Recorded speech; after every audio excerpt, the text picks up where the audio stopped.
Hi welcome to లా ప్రపంచం. AP జెసిజే prelims కి application పెట్టుకోవడానికి జనవరి 31 నుంచి మార్చ్ 1 వరకు మనకి టైం ఇచ్చారు. అంటే ఒక 1 మంత్. అప్లికేషన్ అయితే రిలీజ్ అయింది. నేను అప్లికేషన్ పెట్టుకునే ప్రాసెస్ ని ఈ వీడియోలో చూపించబోతున్నాను. దీనికి డాక్యుమెంట్స్ ఏమేమి కావాలి, అవి ఎంత సైజ్ లో ఉండాలి, పాస్పోర్ట్ సైజ్ ఫోటో ఎంత సైజ్ లో ఉండాలి, సిగ్నేచర్ ఎంత సైజ్ లో ఉండాలి, ఇవన్నీ కూడా నేను క్లియర్ గా డీటెయిల్డ్ గా చెప్తాను. గూగుల్లో గానీ క్రోమ్ లో గానీ మనం ఏపీ హైకోర్ట్ అని కొడితే మనకి ఇంటర్ఫేస్ అనేది ఇలా వస్తుంది. ఈ కింద రిక్రూట్మెంట్ అనే ఆప్షన్ ఉంది చూసారా, లాస్ట్ నుంచి రెండో లైన్ లో, అది కనుక క్లిక్ చేస్తే మీకు ఇలా ఇంటర్ఫేస్ అనేది చూపిస్తుంది. ఇక్కడ జ్యుడిషియరీ డిపార్ట్మెంట్ కి సంబంధించిన జాబ్ అప్డేట్స్, ఎవరెవరు సెలెక్ట్ అయ్యారు, రిక్రూట్మెంట్, అప్లికేషన్ పెట్టుకోవడానికి అన్ని కూడా మనకి ఇక్కడ ఉంటాయి. టాప్ లోనే application for recruitment of 39 civil judges అనేసి ఉంటుంది. అది క్లిక్ చేస్తే ఇక్కడ ఆప్షన్స్ లో న్యూ రిజిస్ట్రేషన్ అని ఉంటుంది. అది క్లిక్ చేస్తే మనకి ఇంటర్ఫేస్ అనేది ఓపెన్ అవుతుంది.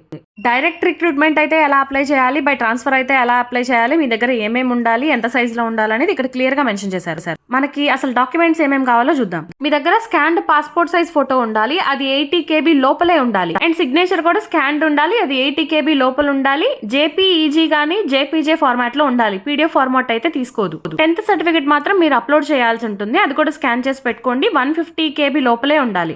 ఇది కూడా జేపీఈజీ లేదా జేపీజీ ఫార్మాట్ లో ఉండాలి. ఎల్ఎల్బి లేదా బిఏ ఎల్ఎల్బి కి సంబంధించిన ప్రొవిజనల్ గానీ ఓడి గానీ ఉంటే అది అప్లోడ్ చేయాలి. స్కాన్ చేసి పెట్టుకోండి. 150 KB లోపల ఉండాలి. జేపీఈజీ లేదా జేపీజీ ఫార్మాట్ లో ఉండాలి. పీడిఎఫ్ ఫార్మాట్ అయితే మాత్రం తీసుకోదు.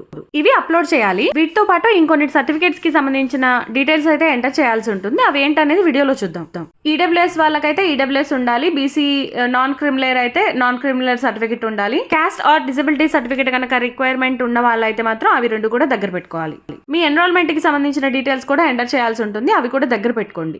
మ్యాటర్ అంతా క్లియర్ గా చదువుకున్న తర్వాత కింద క్లోజ్ అనే ఆప్షన్ ఉంటుంది. అది క్లిక్ చేస్తే మీకు ఇలా ఓపెన్ అవుతుంది. ఇందులో పార్ట్ ఏలో మీరు చేయాల్సింది ఏంటనేది ఇక్కడ చెప్తుంది. అది చదివిన తర్వాత ఐ అగ్రీ అని కొడితే మీకు ఇలా ఓపెన్ అవుతుంది విండో. పార్ట్ ఏలో మీకు మీ నేమ్, డైరెక్ట్ రిక్రూట్మెంటా బై ట్రాన్స్ఫరా, మీరు జెండర్ ఫీమేలా మేలా, తర్వాత కేటగిరీలో మీరు ఓసీ కింద వస్తారా లేకపోతే దేని కింద వస్తారని, బెంచ్ మార్క్ డిజబిలిటీ కేటగిరీకి చెందిన వాళ్ళ లేదా ఎక్స్ సర్వీస్ మెన్, మీరు వాడుతున్నటువంటి phone number and email ID అన్ని కరెక్ట్ గా ఎంటర్ చేసిన తర్వాత కింద ఐ అగ్రీ అని మెన్షన్ చేసి క్యాప్చాలో ఇచ్చినటువంటి కోడ్ ని ఎంటర్ చేసి సబ్మిట్ చేయాలి. 10th సర్టిఫికేట్ లో మీకు ఎలా అయితే డీటెయిల్స్ ఉన్నాయో అవన్నీ చూసుకొని జాగ్రత్తగా ఎంటర్ చేయండి. ఇక్కడ రీవెరిఫై అని ఉంది కదా, అది కనుక మీరు క్లిక్ చేస్తే మీరు ఇచ్చిన డీటెయిల్స్ అన్ని మీకు ఒక లైన్ లో వస్తాయి, ఆర్డర్ లో వస్తాయి. అవి కూడా చూసుకొని మీరు కరెక్ట్ గా టిక్ చేయాలి. వెరిఫై ఆప్షన్ క్లిక్ చేసిన తర్వాత ఇలా వస్తుంది. మీరు సరి చూసుకొని క్లిక్ చేసి సబ్మిట్ చేయాలి. సబ్మిట్ చేసిన తర్వాత ఇలా వస్తుంది. వన్స్ ఓకే కొట్టిన తర్వాత మీరు పార్ట్ ఏలో ఇచ్చిన ఆప్షన్స్ ని మళ్ళీ మాడిఫై చేయడానికి లేదు. క్లోజ్ కనుక క్లిక్ చేస్తే మీరు మళ్ళీ చూసుకొని ఆప్షన్స్ అనేవి క్లిక్ చేయొచ్చు. ఓకే క్లిక్ చేసిన తర్వాత మీకు ఇలా వస్తుంది. ఇప్పుడు పార్ట్ బికి వెళ్ళాలి. గో టు అప్లికేషన్ అని ఉంటుంది. అది క్లిక్ చేస్తే ఇలా ఓపెన్ అవుతుంది. ఏమేమి కావాలి, ఎలా అప్లై చేయాలని. పార్ట్ బిలో మొత్తంగా 5 స్టెప్స్ ఉంటాయి. Personal details, communication details, qualification details, preferences and other details and document upload and payment. Personal details లో మీరు పార్ట్ ఏలో ఇచ్చిన బేసిక్ ఇన్ఫర్మేషన్ ఆటోమేటిక్ గా వస్తుంది. దాంతో పాటు ఇంకొన్ని ఫిల్అప్ చేయాలి. మీ ఫాదర్ లేదా మదర్ లేదా గార్డియన్ నేమ్, వాళ్ళతో మీ రిలేషన్షిప్, మ్యారిటల్ స్టేటస్, మ్యారీడ్ అయితే మీ హస్బెండ్ లేదా వైఫ్ నేమ్, వాళ్ళ ఆక్యుపేషన్ అండ్ ఏం చేస్తుంటారు, అడ్రస్ మెన్షన్ చేయాలి. దాంతో పాటు ఐడెంటిఫికేషన్ మార్క్ 1, మార్క్ 2 అని ఉంటుంది.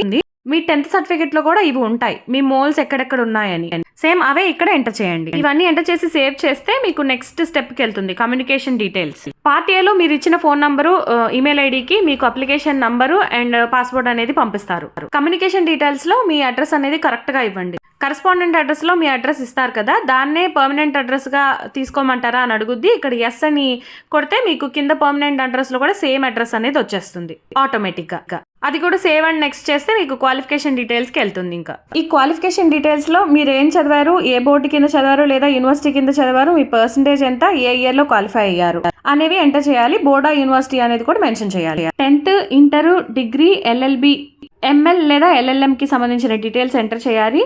మీకు పీజీ ఉంటే చివరిలో ఏది అనేది మెన్షన్ చేస్తే సరిపోతుంది. ఇక్కడ సేవ్ అండ్ నెక్స్ట్ కొట్టగానే డేటా సేవ్డ్ సక్సెస్ఫుల్ అనేది వస్తుంది. ఓకే చేస్తే నెక్స్ట్ స్టెప్ కి వెళ్తాం. Preferences and details. ఇక్కడ ఎగ్జామ్ సెంటర్స్ తో పాటు కొన్ని డీటెయిల్స్ ఎంటర్ చేయాలి. మన date of enrolment as an advocate ఎప్పుడు, స్టాండింగ్ ఎట్ ద బార్ అంటే ఎన్రోల్మెంట్ హైకోర్టులో అయితే మనం లోకల్ బార్ లో ఎప్పటి నుంచి ప్రాక్టీస్కి వెళ్తున్నామని ఇక్కడ మెన్షన్ చేయాలి. అండ్ పీరియడ్ ఆఫ్ ప్రాక్టీస్, మీరు standing at the bar date దగ్గర నుంచి ఈ రోజు వరకు ఎంతైతే డేస్ ఉందో అవి క్యాలిక్యులేట్ చేసి ఇక్కడ మెన్షన్ చేయాలి. ఇక్కడ కొన్ని క్వశ్చన్స్ ఉంటాయి, అన్నిటికీ కూడా నో పెట్టేసేయండి. ఇక్కడ లైక్ మిస్కండక్ట్ ఏమైనా ఉందా, మీ మీద ఎఫ్ఐఆర్ అయిందా, లేకపోతే క్రిమినల్ కేసులో మీరు ఉన్నారా, సివిల్ సూట్ వేస్తున్నారా, ఇలాంటి కొన్ని క్వశ్చన్స్ అడుగుతాయి. మీరు కనుక అందులో ఉండుంటే ఎస్ అని కొట్టండి, లేకపోతే లేదని కొట్టేసేయండి నో. నేనైతే అన్నిటికీ నో పెట్టేశాను. కిందకి డ్రాగ్ చేస్తే లాస్ట్ లో ప్రిఫరెన్సెస్ ఉంటుంది, ప్రిఫరెన్స్ 1, ప్రిఫరెన్స్ 2, ప్రిఫరెన్స్ 3 అని. మోస్ట్లీ మీరు ఫస్ట్ ప్రిఫరెన్స్ ఏది ఇస్తారో దానికే మీకు ఎగ్జామ్ సెంటర్ అనేది ఇవ్వడం జరుగుతుంది. విజయవాడ, గుంటూరు, తిరుపతి, విశాఖపట్నం, రాజమండ్రి, కర్నూలు, వీటిలో ఏదో ఒకటి సెలెక్ట్ చేసుకోవాలి. ఖచ్చితంగా 3 సెంటర్స్ అయితే మనం సెలెక్ట్ చేసుకోవాలి. అవి కూడా ఎంటర్ చేసి సేవ్ నెక్స్ట్ కొడితే మనకి లాస్ట్ స్టెప్ కి వెళ్ళిపోతాం, documents upload and payment.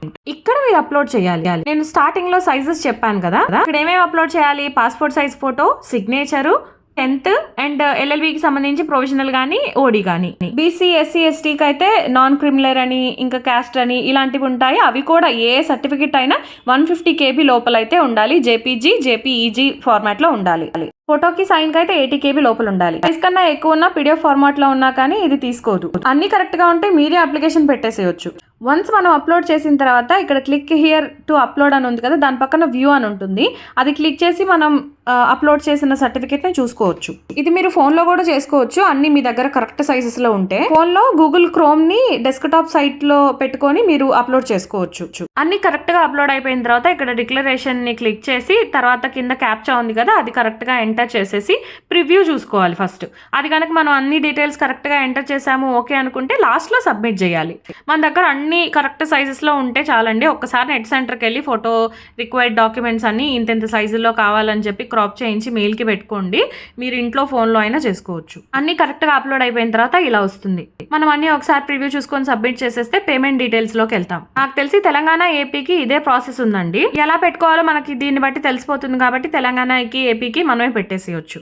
Payment details అనేవి కార్డ్తో చేయొచ్చు, యూపీఐతో చేయొచ్చు, లేదా యూపీఐ యాప్స్ని యూజ్ చేసి కూడా మనం పేమెంట్ అనేది చేయొచ్చు. లాస్ట్లో QR కోడ్ వస్తుంది, అది కనుక మనం ఏ యూపీఐ యాప్ నుంచి అయినా స్కాన్ చేసేస్తే ఈజీగా పేమెంట్ చేసేయచ్చు. ఓసీ కాబట్టి 1500 ప్లస్ 23 రూపీస్ 60 పైసా పడింది. పేమెంట్ అయిపోయాక ఇలా చూపిస్తుంది.